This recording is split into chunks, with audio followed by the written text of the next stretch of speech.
Good morning. My name is Kier Brown. I am an intern here at ESPN. I attend Elon University, majoring in sport and event management. With working with ESPN, we are constantly dealing with people and presenting new ideas that'll make the company better. Most people presume that people are best persuaded by reason and logic, but that has recently been challenged by a Business Insider who stated that 93% of the message a person is trying to convey comes from tone of voice and body language.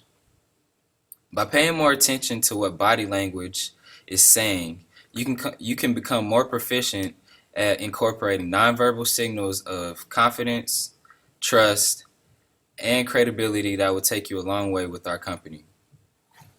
The first step in this process is to make sure you smile. A smile is an invitation, a sign of welcome. It says, I am friendly and approachable. At the same time, it is easy to detect a fake smile.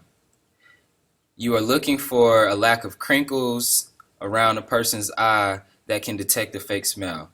If someone is trying to look happy but really isn't, you can tell because a genuine smile is nearly impossible to perform on command, so a person may look awkward trying to fake smile. The next step is shaking hands. By shaking a person's hands, you cut out 3 hours of continuous interaction to establish rapport. A handshake shows that you are inviting and you have interest in knowing what that person you are interacting with wants to talk about. You have, your handshake will tell you a good amount about a person, so make sure when you are shaking hands you have palm-to-palm contact and that the web of your hand touches the web of the other person's hand. Also, when providing a handshake, you want to make eye contact. The next thing you want to do is remove all barriers that come between you and the other person.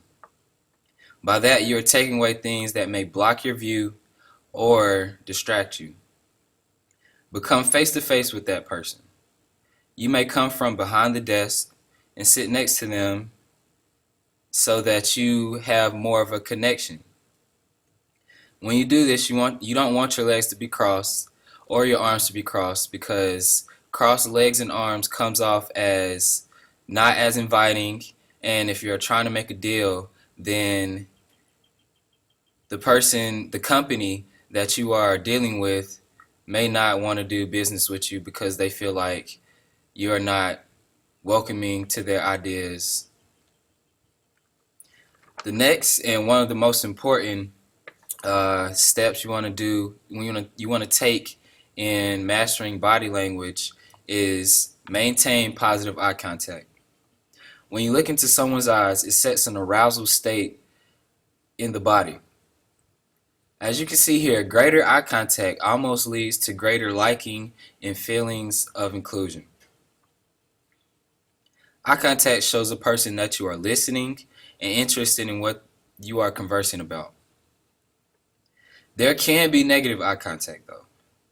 If you're staring at someone in the eyes for too long, they may feel threatened. So you have to know the balance of good eye contact. Also, if someone looks into your eyes for too long, they may be lying. They do this because they don't want to look shifty-eyed.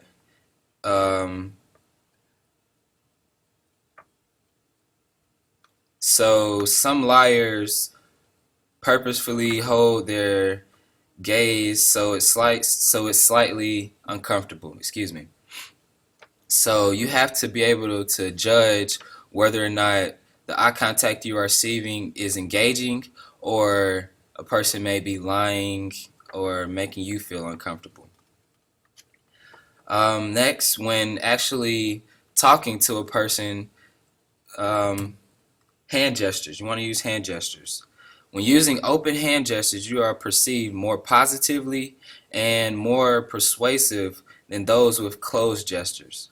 Closed gestures would be having your arms crossed, hands hidden or held close to your body. Keep your movements relaxed, using open arm gestures and showing the palms of your hands are silent signals of credibility and candor. A cluster of gestures shows a real feeling of connection when done right. Next, to show that you are engaged and your body is giving off the positive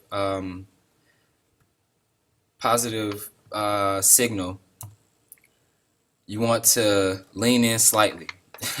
As you see here, we all can't be like President Obama and sit back in the chair with our feet kicked up. Leaning forward with your feet flat on the floor shows that you are interested in a person. In most business situations, you want to be about 2 feet apart from the person to respect their space. And one main thing to remember is to sit still. When you're shaking your legs, it's pretty hard for the other person not to notice. A shaking leg, shaking legs signal anxiety, irritation, or both, and you don't want to give that off in your message. The last thing you want to do is synchronize your body language with the person with whom you're dealing with. We synchronize our body posture to match that of the other person when talking to someone we like or interested in. Mirroring a person's nonverbal behavior is a signal that you are engaged.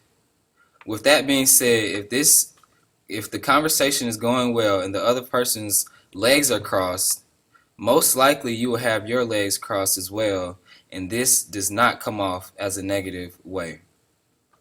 So you really just have to understand who you're dealing with and understand the importance of body language and what signals are being given off to actually understand and know if it's a negative signal or a positive signal.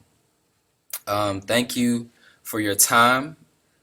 Thank you for your time today and letting me present to you my guide on good body language, and I look forward to presenting something else to you guys in the near future. Thank you.